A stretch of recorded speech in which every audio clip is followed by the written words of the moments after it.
This is Jedi General Pong Crail. I welcome you to the Voice of the Republic podcast. Listen to this podcast. That is an order. Your reputation precedes you, General. The reputation of a great new podcast. Hello and welcome to the Voice of the Republic podcast. This is Bonnie Peace, Baru from Star Wars. Time to see who's smart enough to join the hunt. The hunt for the Voice of the Republic podcast.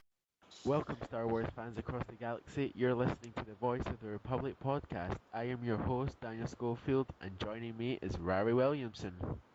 Hello, it's another week and another show. Oh, people. no, you didn't.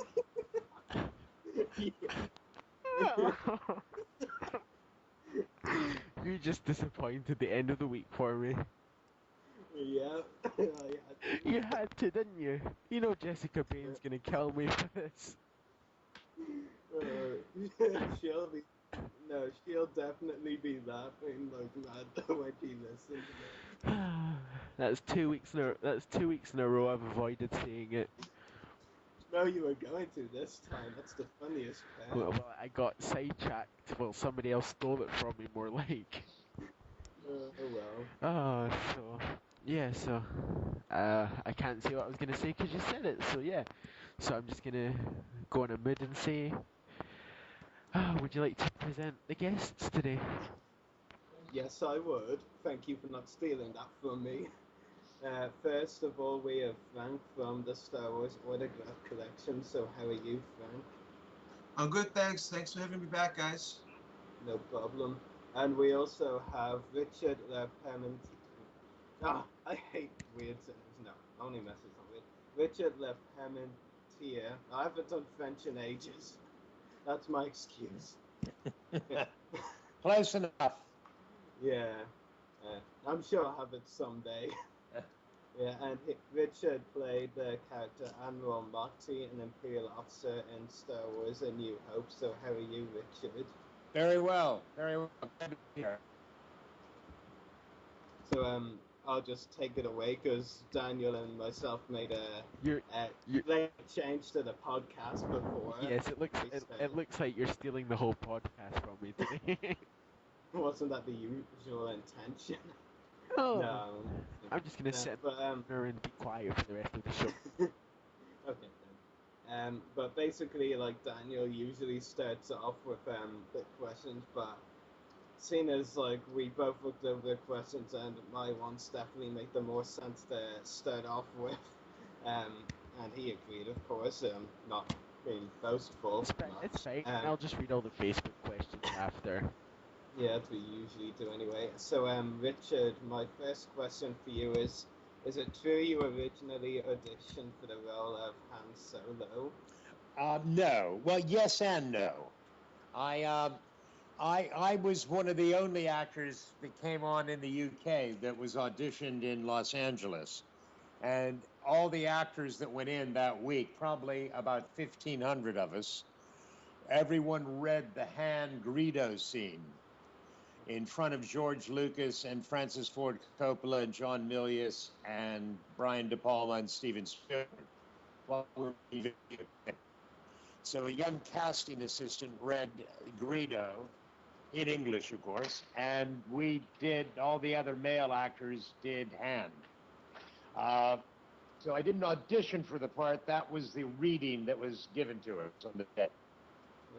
Yeah, I was wondering a bit, because I was reading your Wikipedia profile, or maybe even it was actually the Motti profile on it for your actual character, and like it said you originally auditioned for the role of Han Solo, which now you see, well, once again, Wikipedia doesn't get it quite right, and I can't be bothered to go in and correct it. Yeah, and the chances are, like, the Wikipedia people or the people who run it would, like, change it anyway. I mean, I just let that go now. I just, get on with I've got other things to do. Yeah, so, don't we all? So, but, it's a good, it helps the legend. So, it's not a bad thing. Yeah, definitely. And my second question is, I hear you originally offered the role of a customs officer trying to stop Han Solo leaving Mos Eisley. but turned down the role before being offered the role of Admiral Motti, which you accepted. That It's is absolutely true. I was offered a one-line part, which with one-line, no-name parts, which my agent and I discussed it and talked to the casting director, Irene Lamb, and we decided to turn it down. So a month later, I was offered Admiral Motti. It turned out to be a rather fortuitous thing to do, was to turn down Star Wars. Yeah, because like you went from like kind of background character or something in the Customs Officer, and then you got not a major role, but definitely a more important role. Probably like Well, it's a feature. It's what's called second lead featured role. It has last year just been voted on a TV poll the 28th greatest movie moment of all time. So starting with Casablanca as number one, The Farewell in Casablanca being the first. So to be 28 or 29 is not a bad thing, actually. yeah, It's the most famous Darth Vader moment, yeah. according to Steve Sansweet. That's so it's yeah. I mean, so it's a great part to have in the Star Wars universe. Especially because, like, if I'm not wrong, it's like the first time Darth Vader uses Force choke, or maybe in the Force in general. It's the first time you see the dark side of the Yeah, Force. that's the one. So it's so it was so it was good fun. Yeah, it was a great thing. It was but to imagine that 36 or 37 years later, Yeah. I'd be here or anywhere, be it at a convention or anything, is that's incredible. Yeah, definitely. And my third question is, how did you first hear about Motti's revealed full name, Conan Antonio Motti? Somebody sent me the link on YouTube that when George was on Conan O'Brien. That was sent to me by, there's a fantastic website or a fan group called imperialchicks.com. And they're women of a certain age or ages who seem to have a thing for the imperial officers. So there's a whole website devoted to us. It's well worth having a look at. So it's really nice to have a legion of female fans. And because the girl that runs the fan group is based in San Francisco, she had been campaigning with LFL for years on behalf of the fan group to give the Imperial officers first names. So I kind of knew that this was going on. And I didn't know that it was actually successful until she sent me the link from the Conan O'Brien show. So I was actually christened by George, which was hilarious,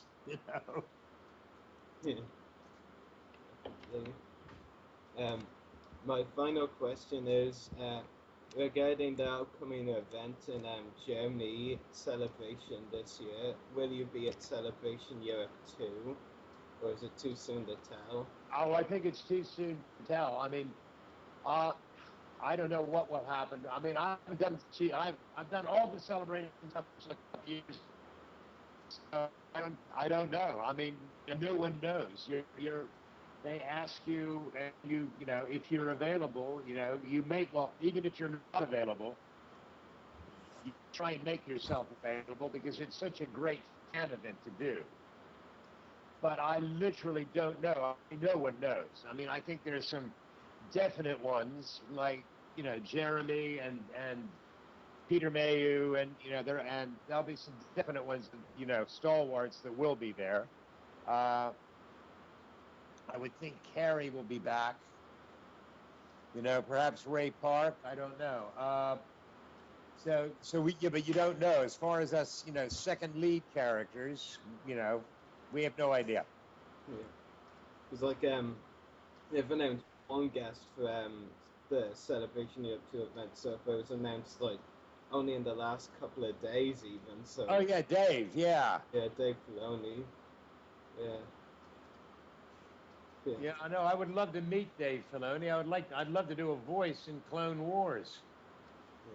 That would be pretty cool. Oh, I know. I'd love to do it. 'Cause, I mean, I had the great pleasure of being in Family Guy, and but sadly, I was not when they were doing it. I was not in Los Angeles, so Seth MacFarlane did my voice. So I would love to do a voice in Clone Wars. It'd be great fun. Yeah, definitely. Daniel, do you have any questions for Richard? Yes, I do. I have one. So my question is, how was your experience overall on the sets and the relationship with the other actors? Well, it was very strange. Oh, hello. God, there's a whole bunch of. I thought I had tinnitus. Can you still hear me? Yes, we can still hear you. Oh, good. Oh, I thought I was having a hearing problem. I thought I was having static until your question.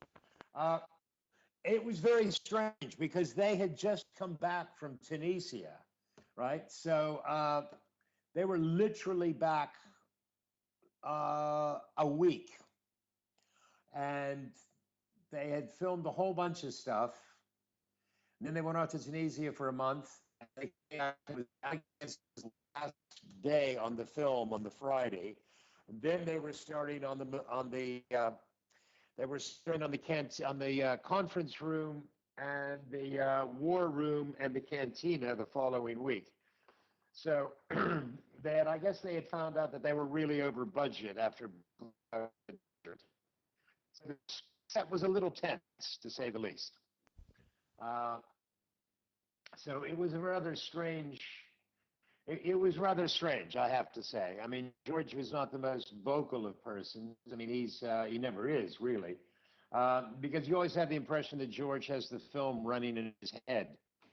So he said he's always said he casts well and lets us get on with it, which is what we did. So we had a good time, but it wasn't a fun time. It was a pretty concentrated week's work.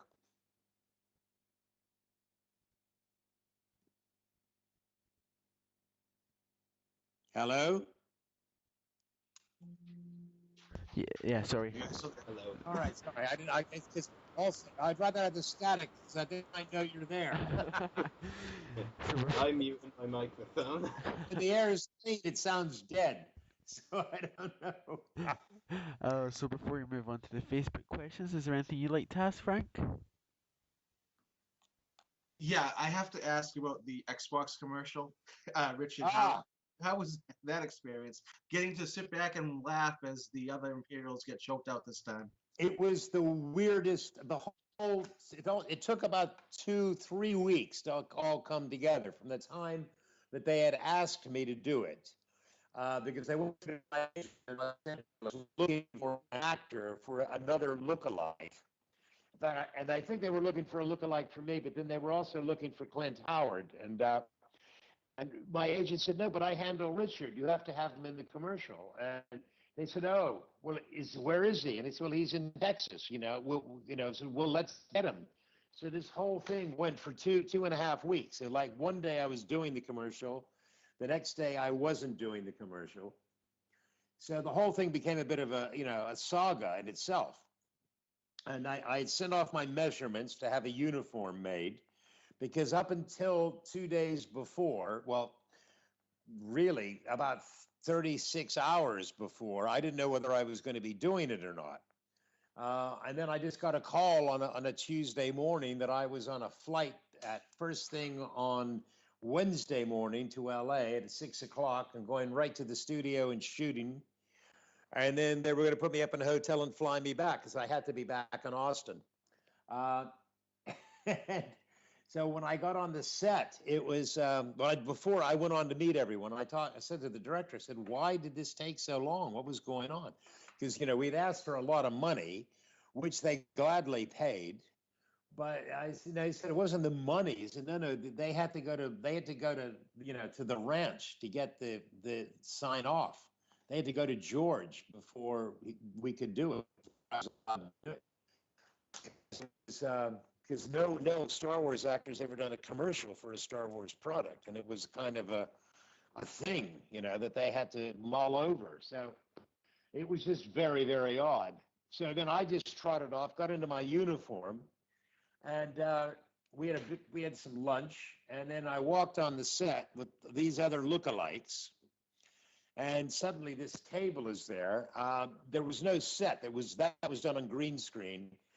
I am sitting down at that table 35 years later, with looking at my profile of this other actor, and these rather disturbing lookalikes. The guy for General Togg and everyone, and Leslie Schofield. They had actually got really, and we had a concentrated, 7 hours filming, and it was just hilarious. So I had a really great time. It looked like you had a good time when you laughed a couple of times in the scene. It was no, that was that I was the only one not to get, I wasn't supposed to get choked. So they wanted me just to laugh, but I was having such a laugh with the first assistant director, and the nervousness of the guy that was playing me, because I'm looking over his shoulder. So we kind of all made that work. I mean, there's a whole bunch of stuff that they cut out. And there was, the actual commercial did end with Clint Howard getting a force wedgie. But but for some reason, I think somebody at LucasArts thought that might have been going too far, and so that didn't make it into the final cut. So, but we had a great time. I had a really, really fun time doing it. That's fantastic. I have to say, while I have this opportunity, I've seen a few clips of you and people trying to say your last name, and then obviously Rory just now. Well, I think there should be a YouTube thing on somebody me being introduced. So I should actually just get clips of that, because that would be funny. I have to tell you, you're much nicer to these people than other people are on your behalf. When I interviewed Chris Munka, and I tried and I butchered your name as everyone else did, he stopped me and he said, "That name is too nice of a name for me to let you say it that way." How sweet. LeParmentier. I will never forget that. So when I hear you say, close enough, I said, Chris yelled at me for saying that name wrong. No, you actually, whoever pronounced it, Rory pronounced it the American way, and then there's LeParmentier, and then there's LeParmentier. So there's like an American, an English, and a French pronunciation of the word. That's terrible. I'm English and I pronounce it the American way. Well, that's okay, but I just accept them all now. That's, So no. So who's based? Are you all based in? Who's based in Dublin? I'm Dublin. Oh, so what's this Dublin Comic Con, and when is it, and why aren't I there? Well, it's a new convention. Basically, it's the first Comic Con ever to be in my the city I live in Dublin. So, like, it's pretty big news kind of over here, because like it's the first Comic Con in Dublin, obviously. Right. As to why you're not invited, at least not yet. I'm not one of the organizers. All right. Well, I mean, what's happened? Is there going to be an Invasion Dublin this year, or Invasion Cork? I'm not actually sure. There might actually be. Basically, the organization that runs it, the Emerald Garrison, like, from what I've been told, like, they're always saying previous invasions the past year didn't make enough cash. So, like, they just say, there won't be any invasions next year. Then, they bring out more invasions. Like, we really don't know until what's going on. I know. I mean, it's tough. I mean, it's not. Well, see, the reason, although, see, I'm half Irish, so I have vested interest in going to Ireland. I did Invasion Belfast, which was fantastic fun. But my mother was Irish. She's a Murphy County mayor. And I have like lots of friends and I need to get over to Dublin. So have a word with your organizers. Yeah, because I spoke with one of the organizers. Like, I gave him a list basically of some franchises that I'm good with that I could get cast from, and like basically they were like, "Oh, that sounds interesting. Thanks for telling us that. We always like it when more people want to help us." And basically they picked out on two themes, Star Wars and Harry Potter, and were like, "Tell us some of the guests you can get from those." So I told them the more major ones, but like I can post on their page saying you're interested. Well, yeah, I live in Bath. I mean, so, Yeah. so, well, I mean, first of all, what's the dates? What are the dates? August 10th and 11th. Okay. I may well be. I don't know where I'll be. Because I'm going to be in the States from May through probably to the end of June at the moment, but I don't know whether I'll be going back to the States after June. But yeah, you know, I'm gonna have fun. It's you know, I love Dublin. I will mention it to them. Yeah, I'll definitely mention it to them. I'll probably post on their page after this podcast. Okay. Yeah, and I know that Daniel will remind me because I don't like to break promises. Yeah. Yeah. So Well, Daniel, you need to remind me. Oh, don't worry. Okay. I'll remind you. Yeah. Do remind them. Richard, you're down for. Did I see you're down for a Star Wars Fan Fun Day at Burnley this year? I am. I am indeed. I haven't. I did it about 3, 4, 5 years ago with Dave. Okay. But sadly, what happened when I got there, I had for that period of time, I started for about 3 or 4 months. And in fact, they started in Burnley. I was plagued with really bad nosebleeds. I mean, but like serious hemorrhaging nosebleeds that just went crazy. So I spent most of the show, my first day in Burnley, my only day in Burnley, in the emergency room getting my nose cauterized. Oh boy. So I really didn't do the show. So when Neil asked me to come back and do it, I said, okay, well, that'll be, you know, I'd love to do it because I actually didn't do it the first time, you know. Right. And I've been show with Neil before in the world, and he's a great guy. We have good fun together, you know. So. I actually missed you. I was at Burnley last year while you were here in my neck of the woods in Massachusetts for a different show that same weekend. Otherwise, I would have met you in Massachusetts. But I was at the right, show. of course, because we emailed about this, and you went. Yes. I mean, yeah, I mean the show was a bit of a disaster, but it was very odd because it was good fun, but it wasn't. It was one of those things. I was supposed to be in Mexico. I don't know. Maybe did I explain this to you in the email? Yes. I was supposed to be going to Monterrey, Mexico, but the deposit of my guarantee half the guarantee didn't turn up in escrow with my agent, and then it was supposed to be a first class ticket, and then no ticket turned up, and then they wanted to fly me down economy, and they said, well, that's a contract that you're trying to break before I get on the plane. And it all kind of went. So my agent said, look, don't do this. These guys are going to tank, which they did. Yeah. So I said, quick, get me another show. So my other agent put me into wherever it was, New Bedford, was it New Bedford? Yeah. Yeah, I think Fairhaven, but it's right next to Fairhaven, New Bedford. Yeah, I had a great meal. Claudia Wells and I had a fantastic meal over in New Bedford. Yeah, we had a great time. It was a fun 1-day show. It would have been a lot better, but we were robbed on the way out of Boston. it's said. Yeah, so that didn't go down very well because everything was stolen. iPad, money from the show, briefcase, pens, which I didn't realize. You don't realize how much money you spend on pens until you have to go and replace them. And I realized I was walking around with $119 of pens. By the time you go into an art store and get all pens, they're about $100. I couldn't believe it, Boy. So so it was anyway. I'm well. I don't want to probably make it too public, but I'm hopefully to do Providence in November. Oh, Excellent. That's a good Yeah, show. because everyone had. Now, did you go there last year? Yes, I did. It Yeah, was their first. yeah, I Same hear. as that Bedford show. Yeah, same promoter. Yeah, I hear it was pretty good. It was. It was really good. I enjoyed it for the first. From a media standpoint, a little tough, but for fans, they loved it. They did a really Yeah. good job with it. Well, I spoke to Steve the other day, and I said, we were talking about it, and I said, look, I'm going to be in the States. I'm going to be in the States for another show on the West Coast.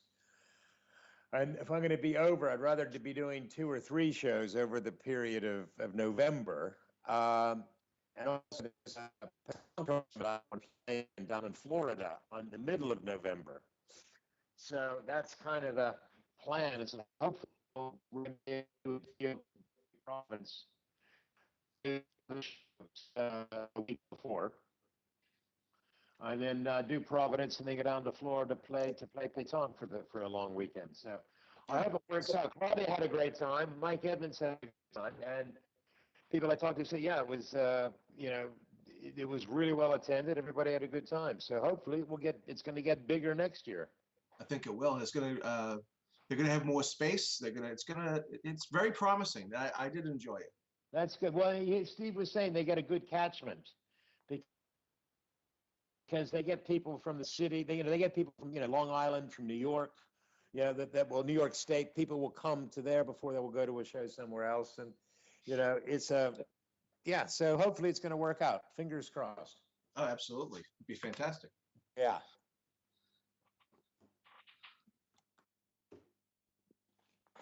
So what else have we got, guys? Have we got any other questions? Yeah, Daniel needs to read the Facebook questions. Yeah, we've Okay. Facebook questions. What are they? Facebook questions. Okay, so we've got Daniel's been looking forward to reading out the first one. yeah. It's been kind of a weird one, but I'll read it out. So David Mozingo asks, "How old were you when you started filming A New Hope?" Oh God. Well, what am I? 65 now. 65, must be 26, 27 when I did it. Yeah. So I was young. I'd already done 2 films, and I know what it was like. So, my agent, my director I worked with said, never do a character without a name. So, so 26. Yeah. And the next question is from Daniel Georgiev, who asks, "Were you given any information about your character during filming?" None whatsoever. Only while we were filming, George did talk about the journey of the Wills when we had a little break once in a while, and he explained how the whole thing was part of a saga. But when you put on that uniform, you kind of get the idea that these guys are not very, they're not very nice guys.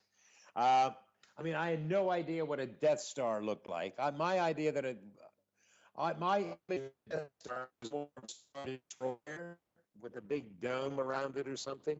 So I was very surprised when I saw the movie to see that it was a basketball in space, or a medicine ball in space. I had no idea what Darth Vader looked like or what a Darth Vader was, but he was the badass in the movie. That was obvious. So I was all a bit of a surprise, but definitely the clue to the character was in the uniform and the boots. As soon as you put that on, you know that you're not a Boy Scout. So that was, and we just went with that. Yeah. And he also asks, "How did you feel when you were told in the script to start gasping for air because Vader was using the Force to choke your character?" He did explain that. He gave me a phrase what the Force is. And was that I had the idea was that I was supposed to fall on the floor and have like a fit. It's like some people will actually have start a tick in my neck muscles. So I showed this to George and Bill Taylor, the cameraman, and they just loved it, and that's that's what we did. So there's a rather now, in fact, it's on my main Facebook page now. There's a very famous archive shot of me at the table with George and Gil Taylor, and they're lining up a close-up on me. That was actually the first shot of them resetting the shot. So I have to say that was my idea. They liked it and they went with it. So it was pretty cool. But then I had to do it for 4 days. So that was, 3.5 days by the time we got to it. In those days, it took 3.5 days to film 6 pages of dialogue. You were lucky to get 2 pages a day. So it was very, very strange and very hard work, as it turned out. When we did the commercial, we did the whole commercial with the girl in 1 day. I had a couple of hours overtime because they had to get rid of the girl by 4 o'clock because she was under 15 years of age. So we were there I was there from 8 o'clock in the morning until probably about 9:30 at night when they wrapped me. But we did the whole scene in 1 day. So that's how filmmaking has moved on. Yeah, definitely. And our next question is from Johnny Beggs, who asks, I saw you attended Invasion Belfast 3 back in 2010. Would you like to return to Invasion Belfast sometime? Well, I would. I don't do a lot of shows. And I mean, there are some guys, I guess, Peter Mayo can get away with it. But, going to a show every year. I kind of do it every year, every 2-3 years for a show. As I said, I would love to do one in Southern Ireland, either Cork or Dublin. But I love Belfast. I filmed in Belfast many, many years ago. When at the height of the Troubles. So to go back to Belfast, 30 years later and see what had happened to Belfast, the whole transformation of Belfast was fantastic. It's a great town. Yeah, and he's got another question that says, how do you feel that there will be another Star Wars trilogy? Well, there is, but yeah, I don't know, but I have no idea what they're going to do with it, I mean, as Matthew Vaughn's been confirmed, hasn't he, as the director? I'm not sure, Rari, have you heard of that? I believe because J.J. Abrams has turned it down. A lot of other people turned it down. But they were in talks with Matthew Vaughn a few months ago, before Christmas. And a friend of mine who's a film financier, he gets to hear about these things. But I think Matthew Vaughn was announced as the director for episode 7. He hasn't officially been announced, but everyone, like you're saying, we're not going to be surprised when that announcement does come out. Right. Okay. I saw channels out of it like he did with Stardust. Because he's a really good filmmaker, but Stardust wasn't a very good movie. So yeah, but if he would bring that same layer cake pace to it, that would be hilarious. I always thought Tarantino and somebody else, Spielberg, do one, but maybe it's not a good idea. Yeah. And our last question comes from Abraham Chen, who says, what was it like working with Peter Cushing? Yeah. Sorry. That is that's the most asked question of any Q&A. He was a very taciturn, depressed man. He was very quiet. He was waiting to meet his wife Mary, or join his wife Mary. Those were his exact words, because she had died 3 years previously. So he was just very, very quiet, very contained. But when he was on set, he was the consummate professional, and you could see that the camera loved him. He just commanded the camera. so well. I mean, he blew us all away on screen, like in that little sequence, that one sequence with Princess Leia. He was dominant. He could just, he has great cheekbones. He had an incredible presence. Very, very, I would love to work with him when he was a happier person. Oh, so that's all the questions.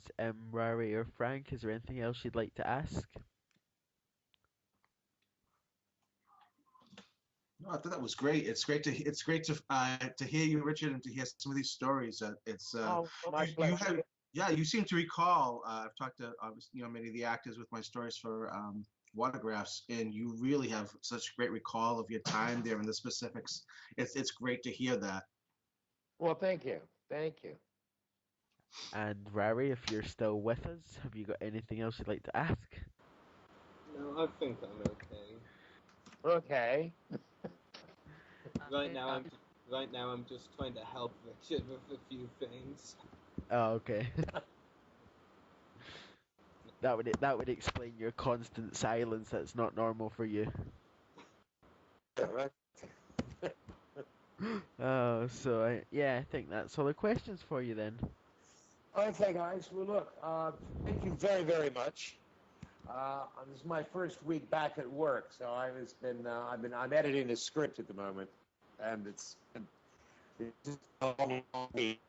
It's been a real pleasure doing this, and yeah, keep me posted on things in Ireland, because I would love to do an event over there. Yeah. It'd be great fun. I mean, and maybe if I'm lucky, maybe we'll get back to Belfast. But I definitely would like to get back to Ireland, and maybe, who knows, may see you, in Essen or in Providence. Who knows? Yeah, well. Hope so. Yeah. Well, glad you joined us tonight, and hope to speak to you again soon. Yeah. All right, guys. Thanks a lot. Okay. Goodbye. Nice talking to you, Richard. Thank you. Okay. Bye-bye. Bye-bye. I see what you did there, Daniel. What? You used your new phrase. I said I wasn't going to be repetitive, and I said it'd be nice, so yeah, I used it. No, my way of putting it is you decide not to be dirty. That phrase I used to say was dirty. That's your theory. Yes. What was it? Let me see what it was. It was good having you on. Oh, yeah. How does that not sound dirty? It sounds very dirty in your mind, obviously. Okay, aside from an absolutely sane person like Frank over here, who doesn't it sound dirty to? Yeah. I'm sure Frank is wondering what we're talking about now.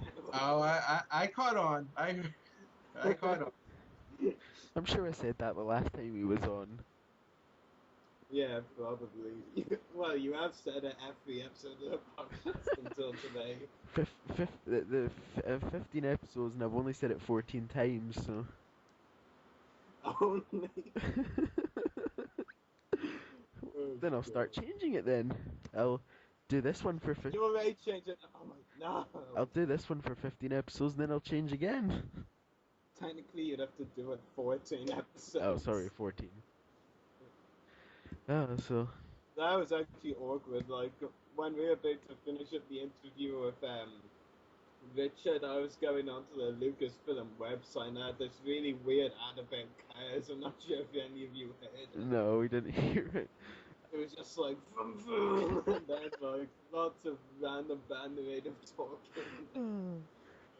He was good having on tonight. Oh my god! You did it again! And yes, he was fun to have on the podcast, and no, that is not wrong sounding at the podcast. I know what you're meaning. Yeah, so let's move on. So I believe our next topic is talking a bit about the Clone Wars. The way you squeaked the Clone Wars! Let's talk about the Clone Wars! Oh my god, that was even worse. Seriously, why don't we have a blooper reel on this podcast? Yeah, so let's talk about the Clone Wars then.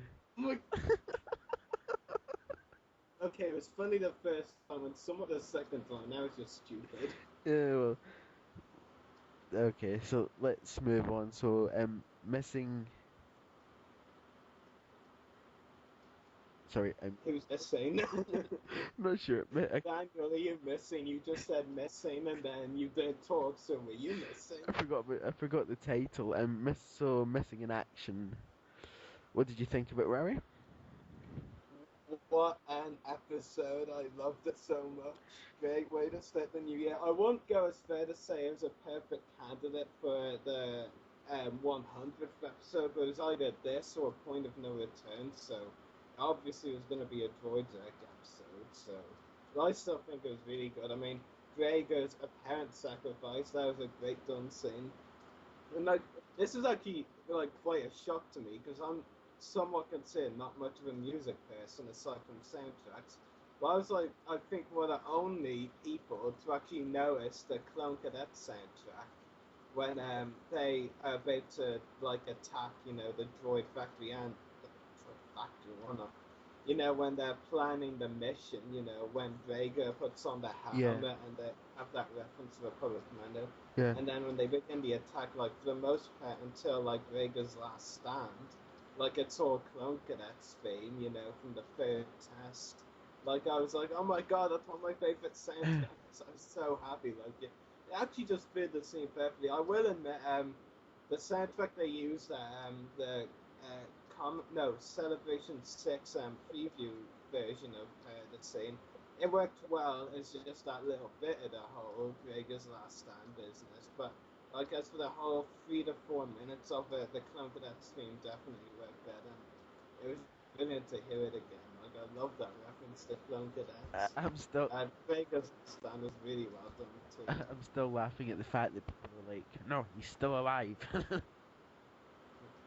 Well, he is still alive. I mean, But if Filoni, I love the debate that went on and on and on and on, and like all the pages saying he's alive, no, he's dead, no, he's alive, no, he's dead. Just went on for days. yeah, like, well, I mean, I honestly, and this is my honest opinion, I completely don't see where anyone who said Gregor wasn't well developed is coming from. I mean, there's a lot in this episode. I will admit, they try to do a lot in this episode. I think, to be honest, problem with the arc as a whole, I've read several comments from people saying, oh, droids actually have been shorter, blah, blah, blah, it's too long. But really, that's the argument. With any 4 packs, it should be shorter. But, like, in my opinion, and this may surprise you, but I think the droids should be more than 4 episodes. Because, like, aside from A Sunny Day in the Void, which while I liked, I will admit you, Daniel, it was to an extent rather pointless, and they could at least have had the start of missing in action. Like, basically, I think they're trying to do so much in the droids act that it's getting a bit rushed, and should really be 5 episodes. And I know if we get any listeners listening to this episode, they're probably going to hate on me for saying that, but in my honest opinion, they're trying to do too much with the droids act. It's making it a bit rushed. It may make it seem to some people that certain characters aren't getting developed, etc., etc. So therefore, I think there should be 5 episodes. And might I add as well, ever since Secret Weapons, which probably will be returned to in Point No Return, ever since Secret Weapons, it hasn't really been about the droids whatsoever. I mean, A Sunny Day in the Void, somewhat about them, but missing in action and not complaining too much about this. It was like literally not focused on the droids at all, to be honest. But it was just brilliant. I mean, Gregor, he has to be one of my favorite clones in the show. His storyline was so deep. I mean, like, I just have to say, And he's definitely one of my favorite I clones thought in the show. I never thought I'd see. Especially when he's regaining his memory, the way he's like remembering the Battle of Serish, how there was bodies everywhere as well, just the voice acting as well, and the way Gascon as well was talking to him and kind of consoling him. It was just so deep. It was brilliant. I thought I'd never see a clothes dishwasher. Yeah, I never thought I'd see a clone with an actual beard and mustache and all. And that's not like counting fives, there was a goatee and clones like that. Oh yeah. But it's kind of very like actual, real, mustache and beard. No, it was very different for sure. And I'm actually I really like the storyline they went with, that Gregor had amnesia and all that. Because, of course, if he was a deserter, and that would be too, cut the quain, but I think the story they went with was brilliant.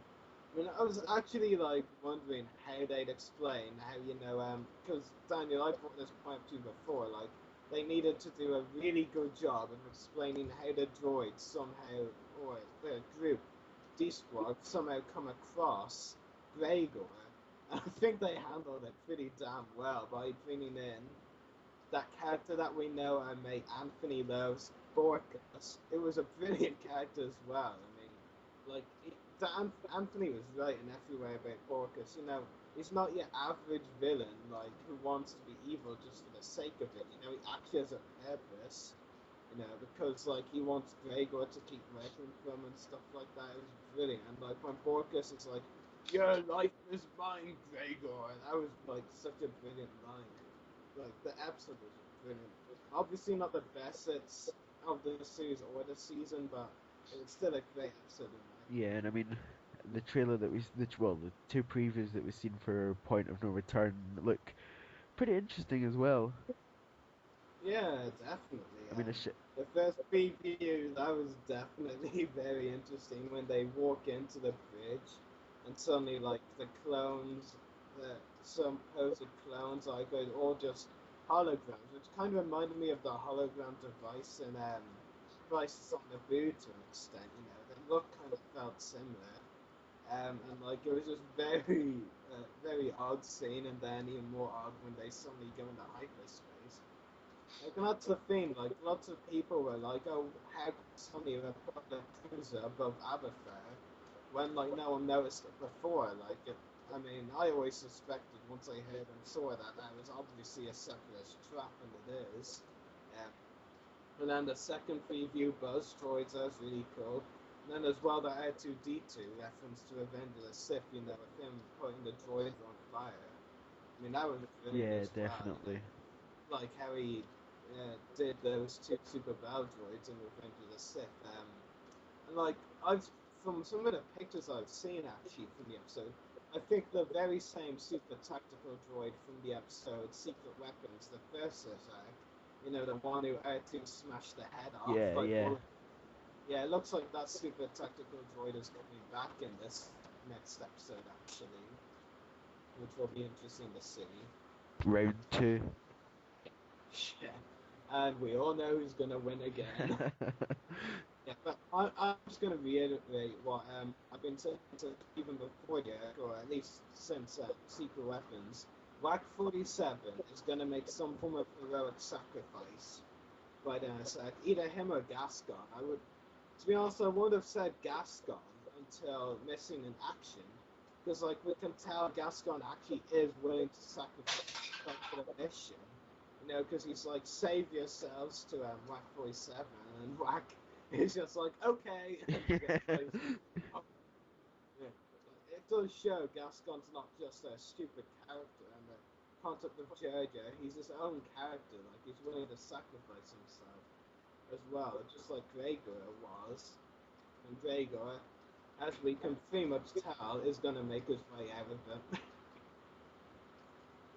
Some way, somehow. Yeah, it's got to be the armor. Yeah.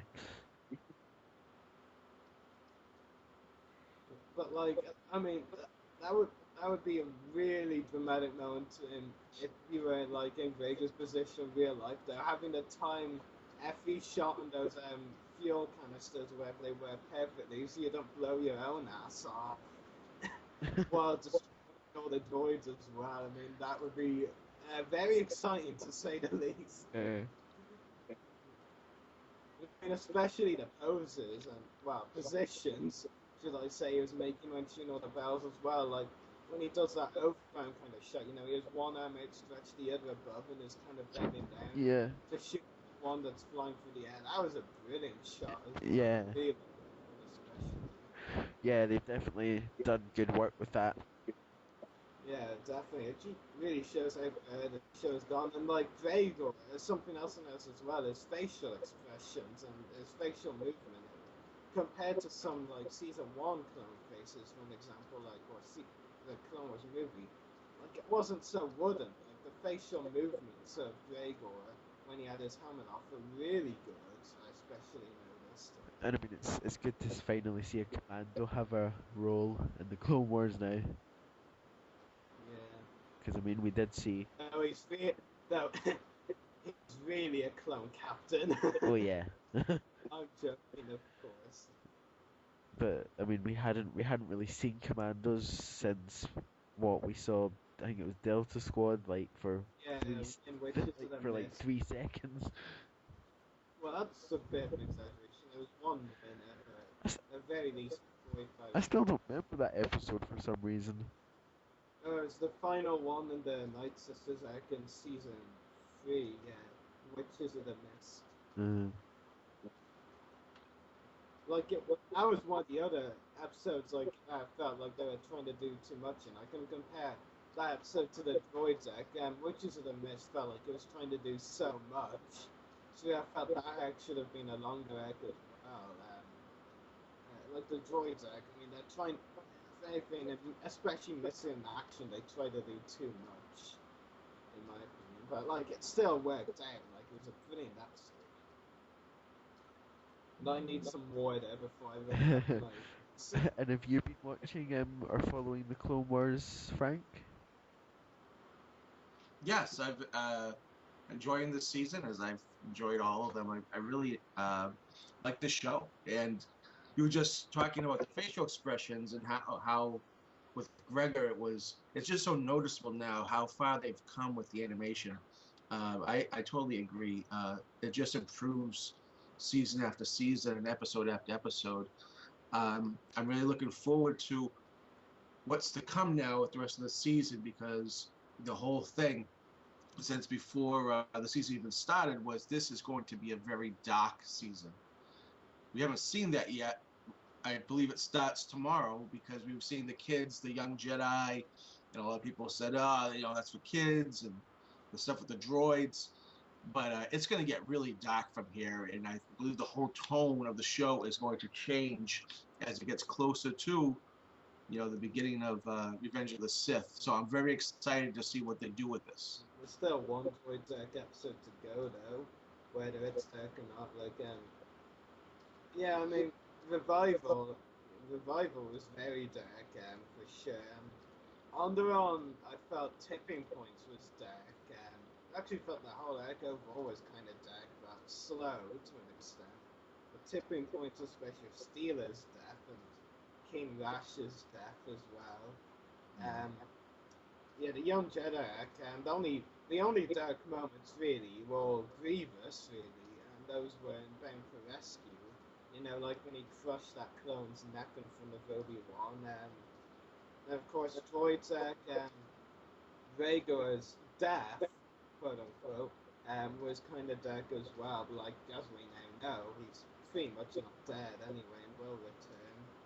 Yeah, what's coming up is whatever the dark moments that you just mentioned and any dark moments for the last 4.5 seasons, it's not going to compare to what's to come. Yeah, As far as what's especially this one tomorrow, the new episode. I mean, for me as an American, they're talking about they're going to use that ship to crash into something else, and the first thing I think of obviously is September 11th. We'll see when the episode comes to be, but I'm like, okay, that's pretty dark. So it almost kind of reminds me of a tactic Anakin used in Storm Over Ryloth.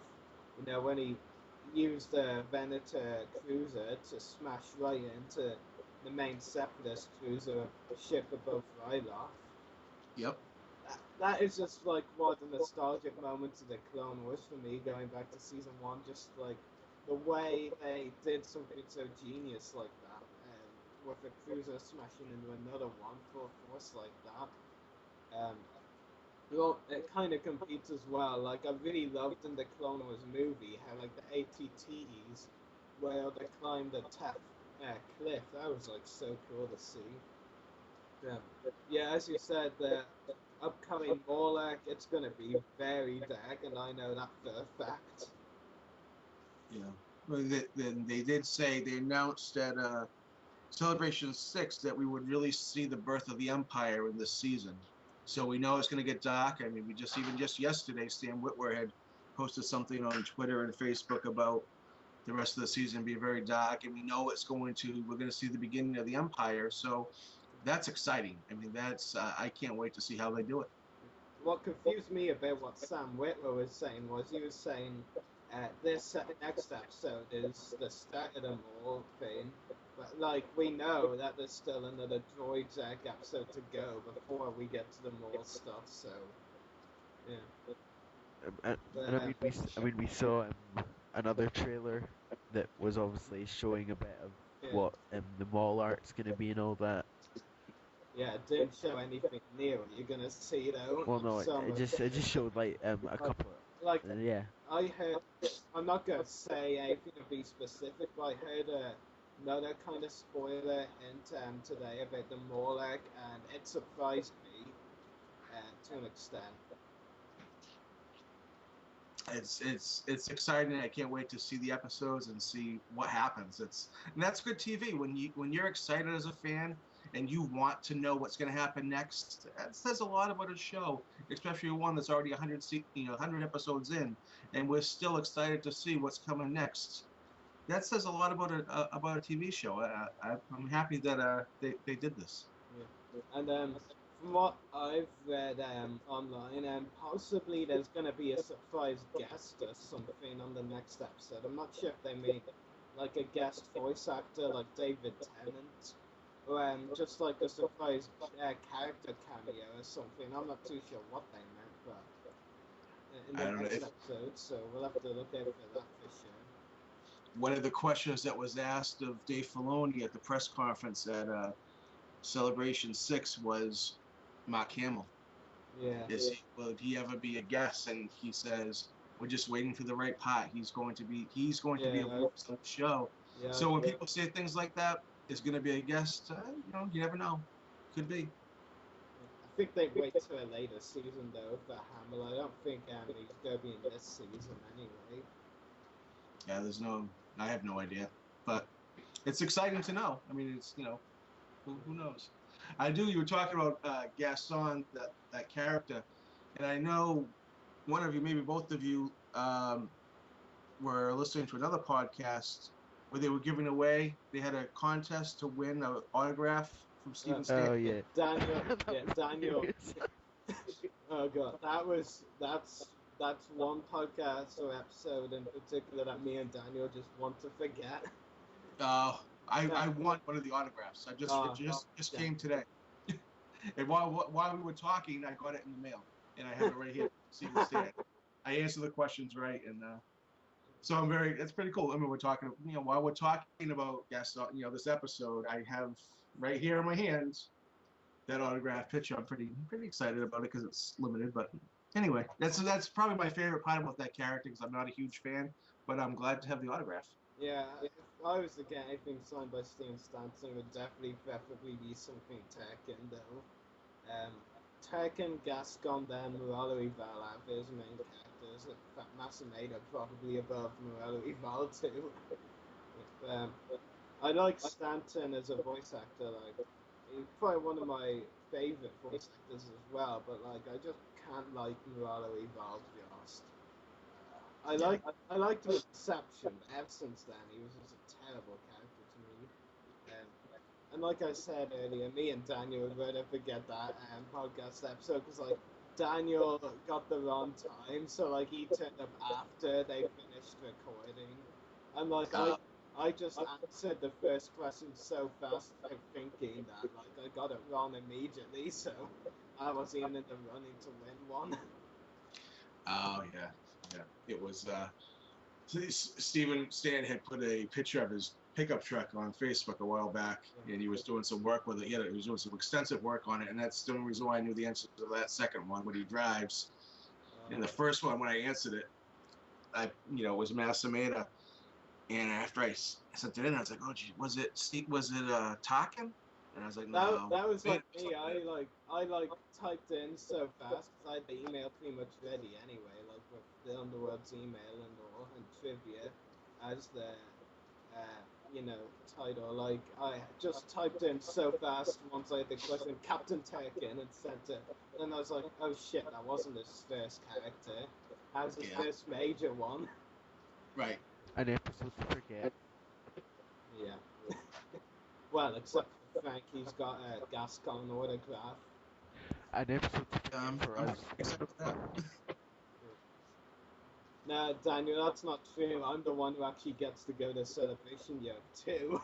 I'm giving you daggers. Yeah. Yeah. Well, you won't be if I apply for both Media Pass and buy a ticket, and then, get a Media Pass, then you'll probably be wanting my ticket. Oh, look, Celebration Europe 2 is our next subject. Yay. Yeah, so now we're already into it. Yeah. Go ahead, Rari. Rant away. Oh, wait, there's nothing to rant about here. Talk away. Be happy guy away. Obviously, we saw the ticket announcements the other day, which went up, then got removed, and then went back up again. And then they, on the second time they went back up, they didn't include the date for when they're going on sale, which was originally reported as January 16th. And I actually believe that you're right about why it was taken down. Because, I tried sending an email to Mary Franklin, the organizer, and it said I got an automatic return email saying I will be back on the 10th of January, basically. So in my opinion, it was obvious Mary wanted to be there to see basically that the website was put up as she wanted it, the new website. So I think that's why it was taken down when it was put up on the 9th and put back up on the 10th. I think that's the logical explanation for it, really. I would expect that's what it was, and now it's up. People are excited. You guys must be really excited being over there. Daniel probably won't be able to go because he's making excuses. Between you and me, Frank, Daniel wasted all the money he was saving on the event. Oh boy. Well, but basically, I didn't actually notice this until they put the second website. It was 11:30 p.m. for me on that day, night of school night. It's all I did was put up ticket info, put up post about Dave Filoni attending. That was all I did. So then went to bed, and basically I didn't even notice until the website was put up again that anyone over 13 has to pay adult tickets. I mean, I know Invasion makes it a rule that anyone over 16, which will be me next year because I'll be turning 17 in 19 days. Basically, I can understand Invasion's policy because over 16s, I can understand people thinking that as adults, especially with my maturity. But anyone over 13 having to pay adult tickets, that's really stupid. I hadn't seen that, but I mean, I don't have anything against it, personally, but I think people who parents want to bring their 13, 14, maybe 15-year-olds, 15 maybe pushing it, it's a bit, it's definitely back then, but I just in general, I'm pretty positive for Celebration Year 2. I think it's going to be great no matter what the price. I mean, obviously, I'm not going to buy the €500 VIP tickets. And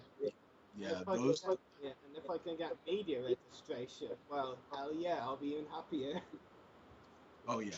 I had the media pass for C6, and it was really good, and it helps to be you're working, and it helps financially to be able to promote the event.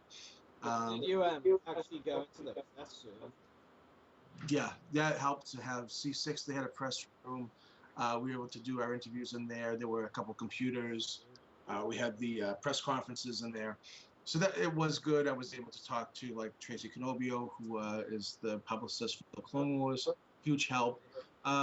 So yeah, they take care of you as a member of the press.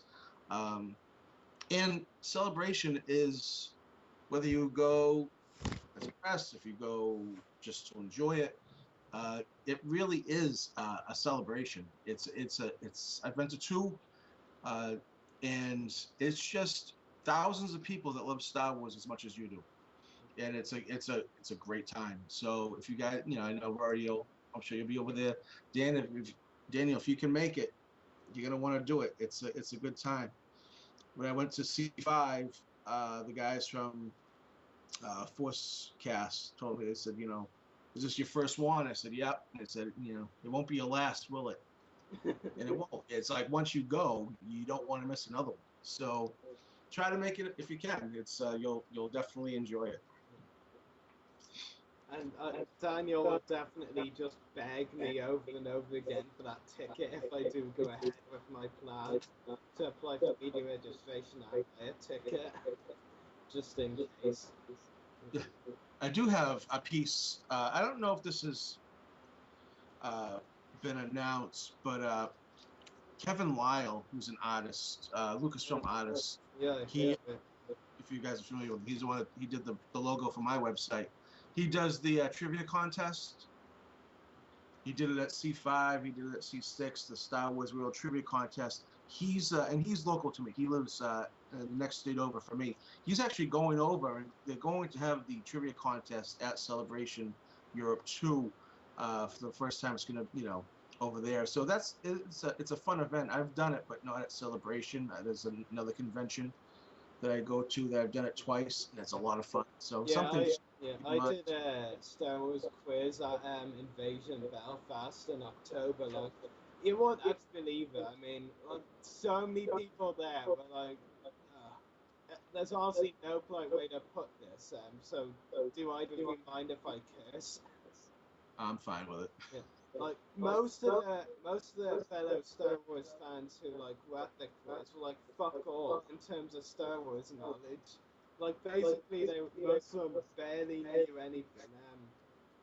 It actually got to the point where I was disqualified for getting so many answers right. Yeah. First, me then my dad got disqualified from that quiz because we actually knew the answers. Of course, I had to whisper the answers to my dad after I was disqualified. So basically, even at one point where one of the following the nerd people were like, the guy was like, how many the Clone Wars fans do we have here? And like 5 or 6 people raised their hands. I was like the first of those people, for obvious reasons. Basically, like they just asked Clone Wars questions. I was able to get them all. Like I knew them all off my head. Like, and even the original trilogy ones, like even like I know honestly compared to original trilogy, my Clone Wars knowledge is much better. But like I was even able to get the original trilogy questions right. Like it was honestly a bit of a bad quiz and easy quiz, even when they said some of it was hard. But and lots of people couldn't get it. But that quiz, that was just good for a laugh for me. Well, this one would be a good challenge because this is the Star Wars trivia contest. There's nothing else like it. So if you guys, if you did really well with those other ones, you go to this one and you'll feel, as these are, now you're with people that are there because of Star Wars, and it's a challenge and it's a lot of fun. Well, I actually remember like something funny from that Invasion Belfast quiz. Like people were asked to do voice impersonations of certain characters. Oh god, that for some of them that was a disaster. Like one of them especially was just so stupid. Like there was this kid in the audience who was asked to do Yoda, and he did Jar Jar Binks. Oh boy. And he actually got a prize for it. I was like, what the F? How does Jar Jar sound like Yoda? It was just so bad. like I said, just for a laugh. Yeah. Say you that. What was that, Daniel?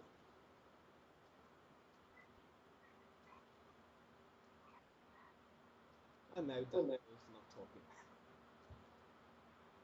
But yeah, that trivia was for a laugh. So yeah, hopefully the trivia Celebration 2 will be good. I'll try and get to it if I can, but, you know, probably be busy trying to get items for my collection.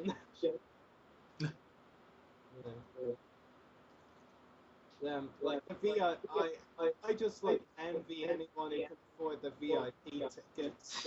Literally, it's like, oh my god, they're getting some stuff that I would just like kill to be, well, not literally kill, to be able to get. Like the VIP only Q&A with Dave Filoni, that would be really cool. Yeah. I mean, one mission I get to Salvation 2 will be find and hunt down Dave Filoni. It should be too hard if he's wearing the hat he's always wearing. I mean, that's one of the ways you just tell it's Dave Filoni. He's wearing that hat most of the time. Well, it's the funny thing at Celebration 6, there's times he's on the floor and he has the hat on. Because sometimes when he leaves and goes from one panel to the next, he has one of his assistants takes his hat off. So it's a little bit more difficult. If he just needs to get someplace quick, they take the hat off of him. So it's like you said, you can find it because of the hat. They take it off, and you can still you still obviously know it's him, but yeah, I mean, it's hard to distinguish him because the hat's gone. Yeah, the beard and mustache as well, a pretty big giveaway as well. Yeah, I saw him a few times at C6. He was just really cool. You can enjoy meeting him at Celebration Europe. I mean, Dave Filoni as well, great choice for the first guest to announce for Celebration Europe 2 as well. And I'm not sure if either of you two saw it. I posted on a few of the Facebook groups and a few pages as well of the 2 items I'm gonna try and get Dave Filoni to sign at Celebration. Yeah. What, Embo? Yeah, the Embo part of my big Clone Wars poster and the Phase 2 Wolf headed figure. Hopefully I can get him to sign those. That'll be a nice signature to have. Well, 2 of them. Yeah. Yeah, definitely. So I think double. But yeah, like I said earlier, I just envy those so much who can afford the VIP tickets. I mean, as well as that, like, they get to skip up to 6 autograph signing queues. I mean, like, just imagine I'm at the front of the line and had some, like, git or something, who's looking so snotty and all, and just walks right past me. Especially if that was, like, for an Ashley Eckstein signing. Oh, yeah. She's the one I want most, aside from Filoni. Well, actually, probably both. Those VIP passes sell out in, I want to say, like a day. Yeah. It's, they are very expensive, but there are people that's the only way they do it. They go the VIP route. Yeah. There's even said on the Celebration 2 website that there's only 225 of them, so they are very limited. Those are quick. Yeah. And then, like, the official Celebration 2 post they get as well, reserved seating and then the screening and all that, they just get so much lucky shit. They do. The VIP room was near the press room at C6. Like, I didn't go in. You can't go in unless you're VIP, but I peeked in and they had a really nice setup in there. I was like, wow, they take care of these guys. It looks like it's well worth the money. They definitely had better accommodations than we did in the press room, which you would expect because they're the VIPs. It's pretty cool. Well, Daniel's obviously not going to be surprised by his comment, but I consider myself my very own VIP. Yeah, I know, I'm such a bragging person. Yes.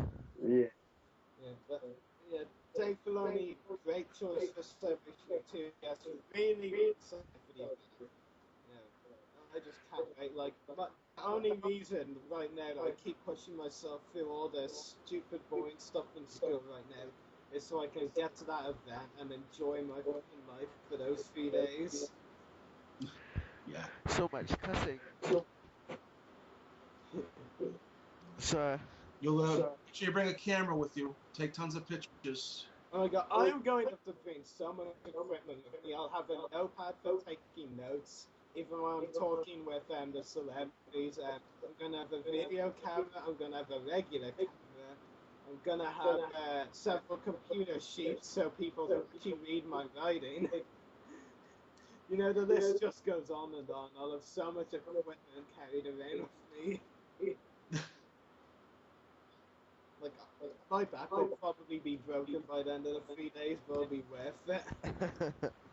Yeah, it's when you carry. That's what was nice about the press room was because I could leave my backpack in there most of the time because you get to trust the people in there. But yeah, the times that you're running around there with your backpack on and you have all your cameras and everything, all your equipment, it's a lot of walking around, and you know, I'm a lot older than you guys, so you'll be all right. I was tight at the end of the night when I was done at the show. But like I said, it would be all worth it anyway. Oh yeah, you're gonna love it. It's a great time. But why? That Mary Franklin's on a good show. Well, I just like am really excited to see who they announce as the next guest. Because I mean, while it's great that Dave Filoni has officially confirmed that I'm like 95% happy to hear the announcement. And like, of course, if you read my reply to a guy calling the bill on one of my groups, you know what my reaction was when I heard the news. yeah. Like the other 5% of me, it's like he was already kind of rumored, you know, was speculated to be there. So like, hopefully the next person or two who's announced is like someone we didn't suspect will be there, or like wasn't speculated like that. I mean, David, Even like it's like Richard was just talking about Jeremy and Peter and Carrie and Ray maybe going. Those are people that you, even when they're announced, you kind of expect that they'll be there. Yeah, I like the ones that kind of wow you. So wow, they're gonna be there. That's you can't. Yeah, I don't actually think Kerry was at the original Celebration Europe, come to think of it. I know Meg was and Ian McDermott was. But the original Celebration Europe was Ian McDermott's first ever celebration, from what I've heard. Which is Yes. very interesting. I don't think he signed though, but he was there. He announced. Yeah, he was there just to announce the 30th anniversary of the New Hope, basically. Like, wasn't there to sign? Yes. I need my voice. So I think your voice will need to speak more because Dublin Comic Con's next.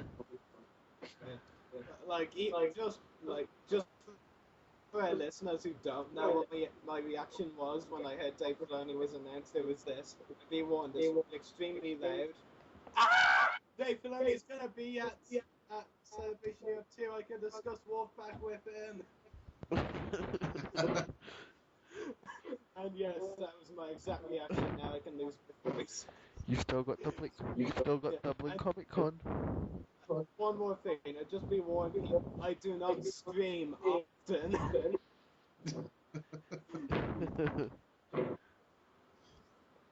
Probably woke up in the whole street with that. You're losing your voice there, aren't you? My water's gone now. Need to make do with the custard. The custard. That went away. Now it's good though. I haven't screamed in years. Feels great. Oh, I mean, I haven't screamed since, hadn't screamed before the Filoni announcement. Now, if actually Eckstein gets announced, oh god, it's gonna be loud. Oh god, yeah. Or D. Baker, or Denzel Taylor, or Tom Kay, or Matt Lanza, or Sam Cooper. The list goes on. Any of the big names. Yeah. Well, any Clone Wars class, basically. Yeah. I was really impressed with Sam Witwer at the press conference. He knows so much about Star Wars, and you can just tell he loves it. Like, he's an actor, but he enjoys the mythology behind it. He just has an understanding that goes beyond, way beyond just a casual fan. It was very clear. So hope if you guys get a chance to meet him, or if he does any panels out there, make sure you go to it. You'll really enjoy listening to him talk. Yeah, definitely. Well, we're expecting to have him on the podcast someday, aren't we? Yeah, definitely. Like, he was like one of the first I ever confirmed with. Like, he was the fourth or something, I think. Maybe fifth. Like, that was a bit of a surprise. Like, and I'm very, like, blessed as well, because, you know, like, I'm probably going to be one of the last to ever get his personal email for a while, because, like, I really shouldn't have been given it, because, like, fellow fans aren't supposed to pass his email around, so I'm lucky to have it. Yeah. Speaking of which, he hasn't responded to my recent email. He has that show starting Yeah. coming up. When Yeah, is it, really next week? So you could be busy with that show. Yeah. So, have you got the voice to talk about Dublin Comic Con, or will we wrap it up? No, I've still got some voice left. I might have to do a bit of voice acting to keep myself going. Okay, go ahead. No, I can. Yeah, basically, Dublin Comic Con should be a great event. Really excited that Comic Con is finally coming to Dublin.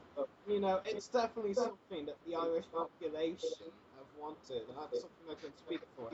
As someone who lives in the Irish population, they've always wanted a Comic Con in Dublin. In fact, I believe the first London Comic Con was only last year or something.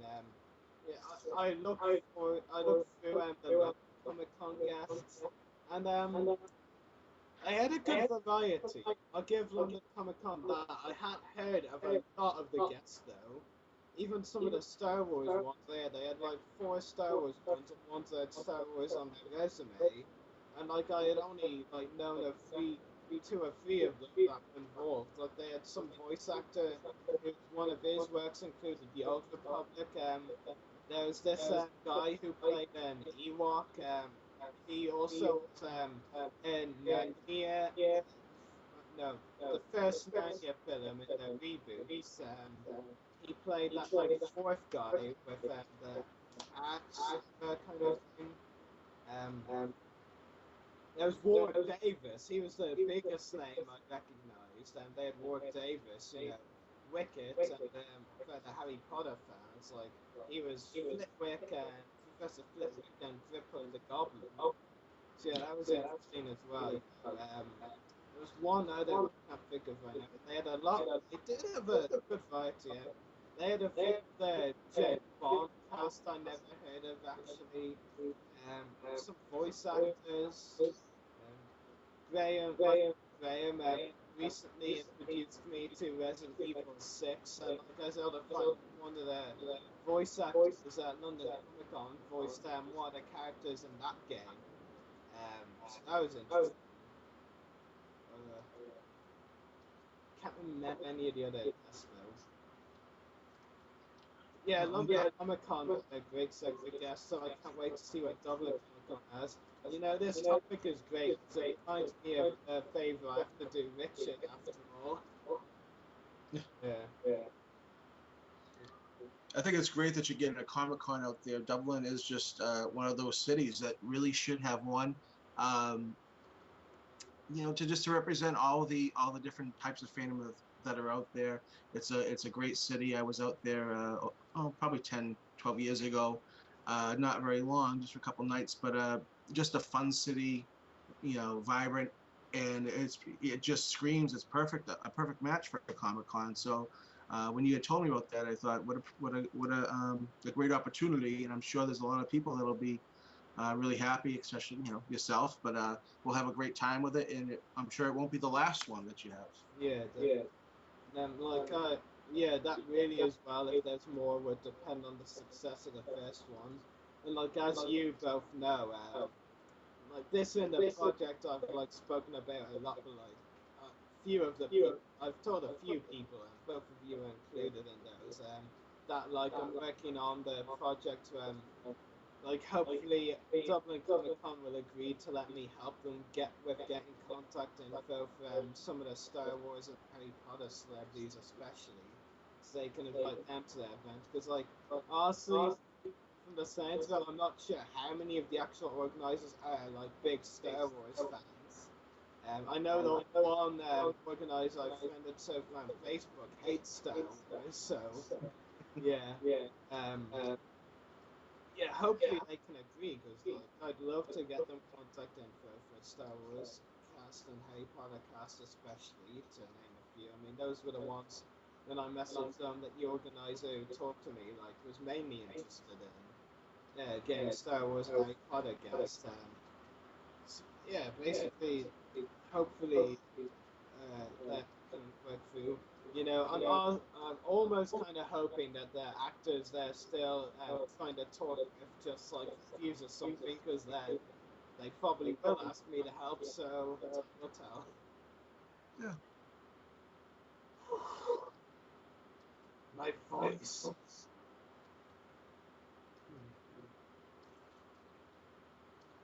Yeah, I like gave them like a few examples. You know, Dave Fitz especially. I told them like his schedule was pretty free around that time, especially so, like if they wanted, they could contact Dave Fitz, and they said he'd be a great guest to have for sure.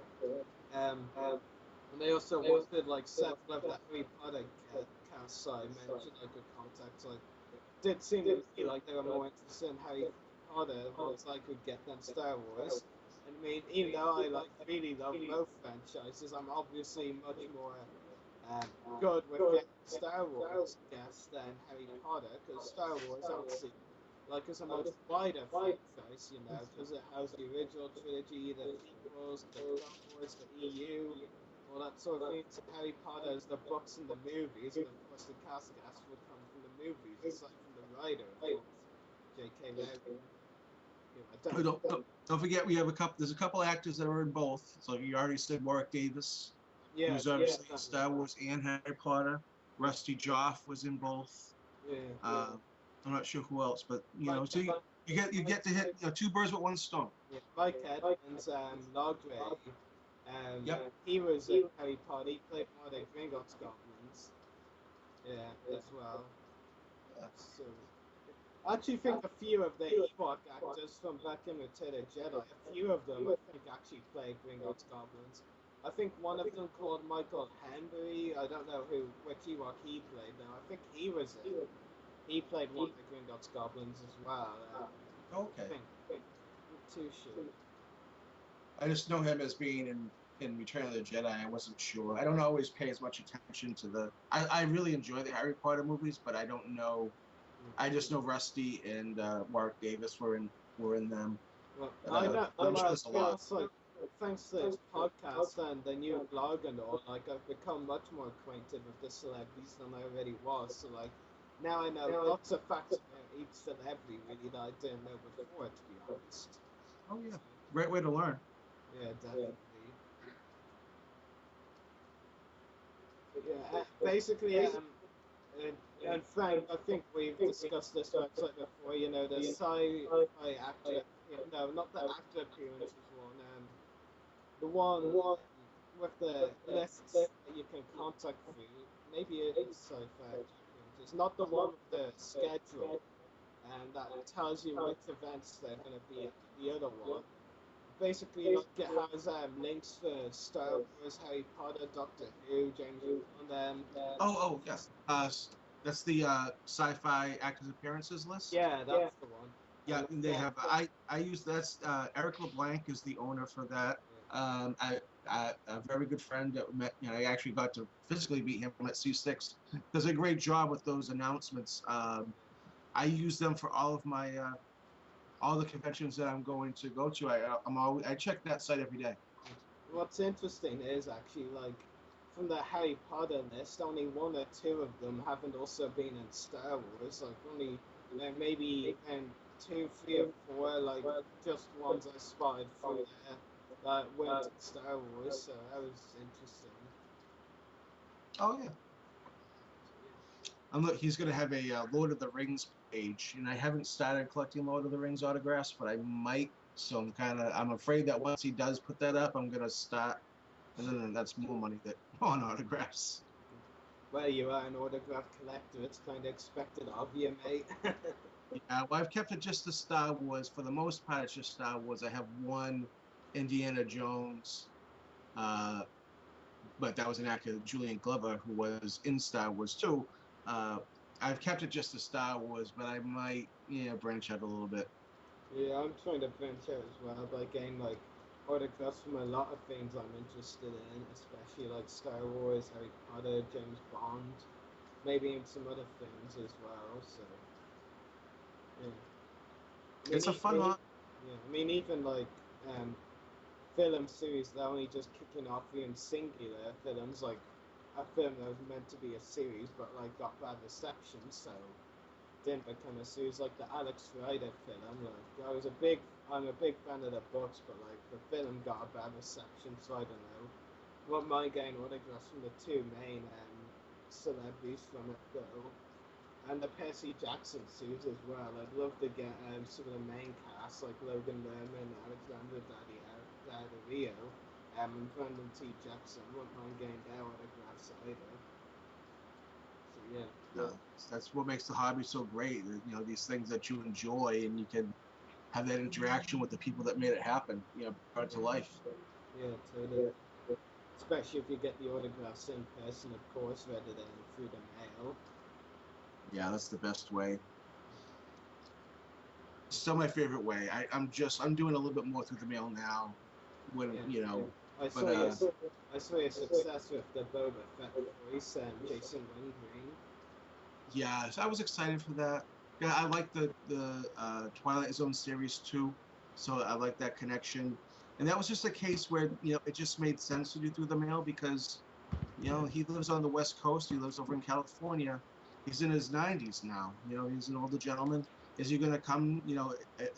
Are the odds great that I'm going to get to meet him? Not so much. So that's a good situation for through the mail. It's preferable to do it in person, but it's not always possible, and I don't want to miss out on something because of the logistics about location. Yeah, definitely.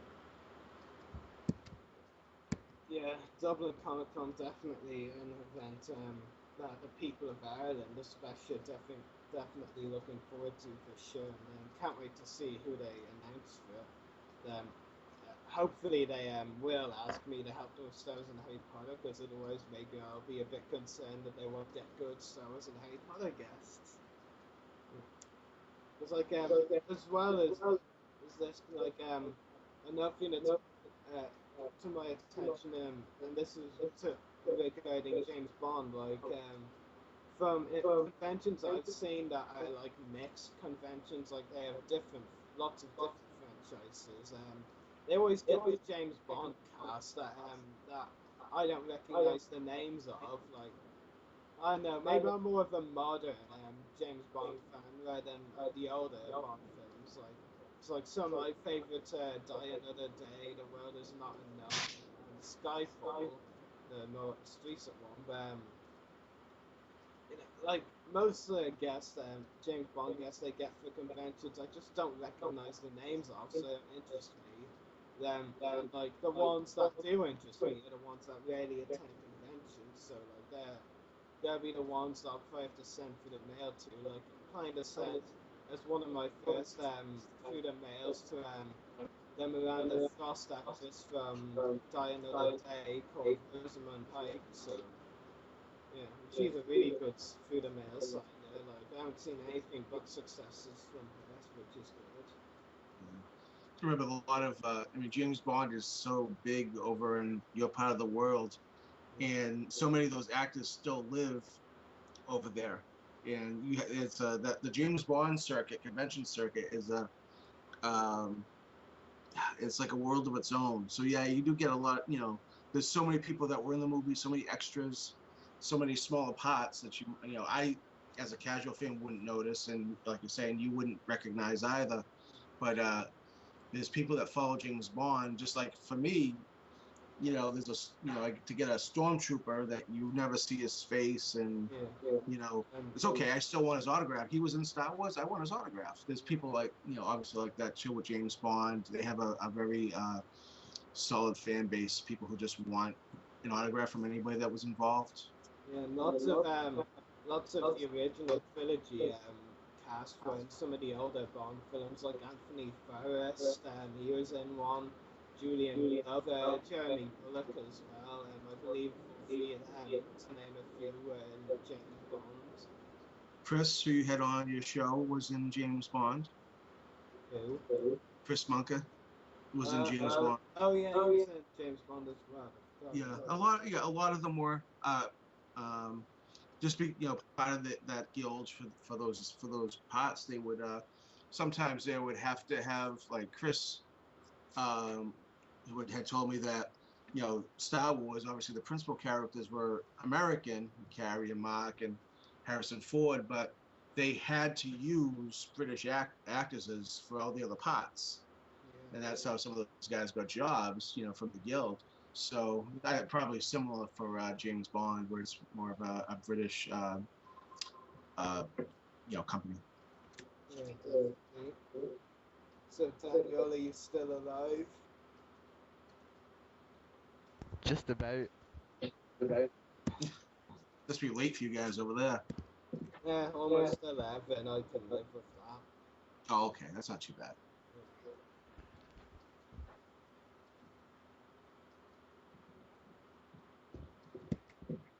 So Daniel, do you want to wrap things up? With pleasure. It's mean. That's Tired. Yeah, Daniel's tired.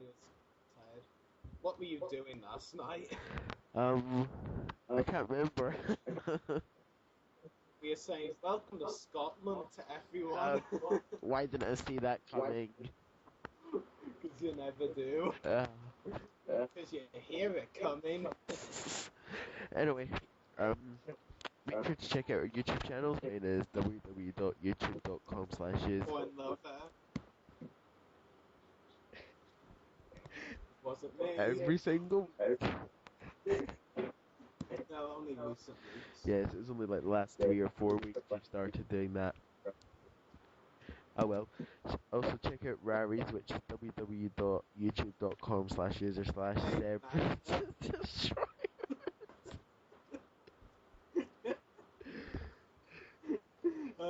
That just came to my head right then, and I had to say it. Seriously, he actually is a Blade magnet.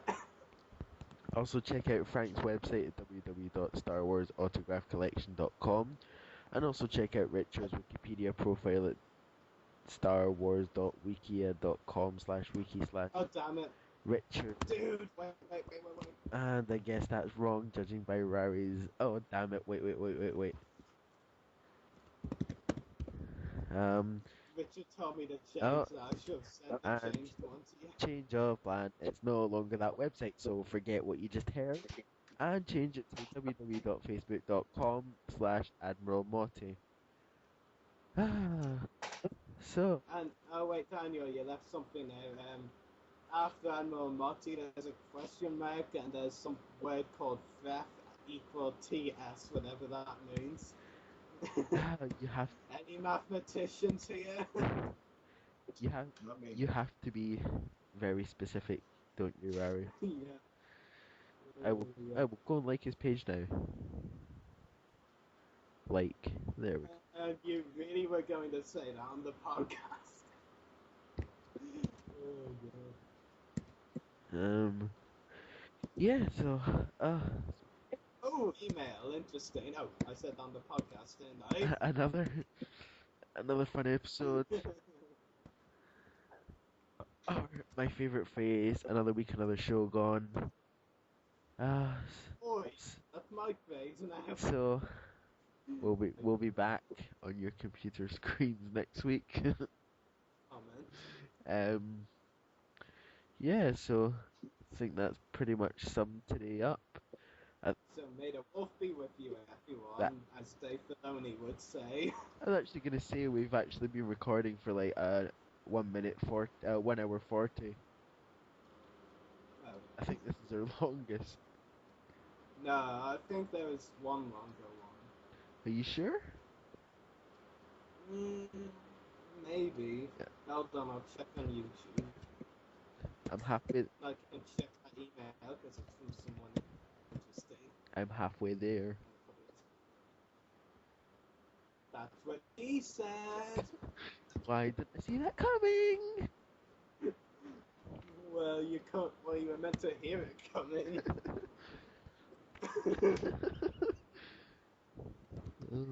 Facebook notification. Who's it from?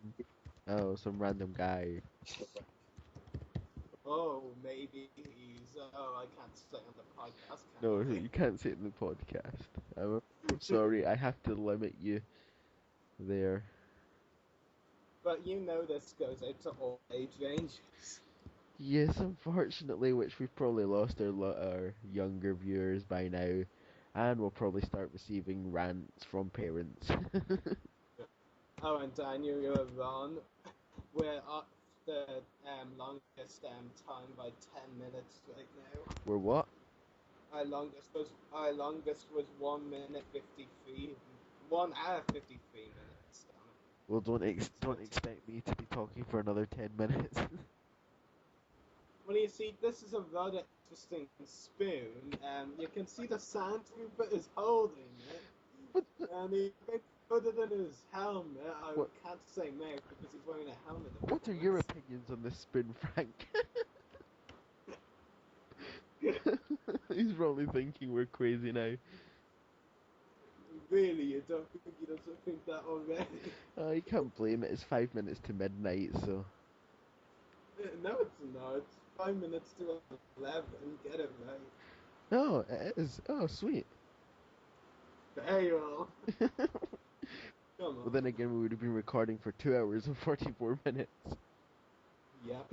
Oh my god. That would have been bad. So from me, Rari, Richard, and Frank. May the wolf be with you, as they Filoni would say. Okay. Yes, may the wolf be with you.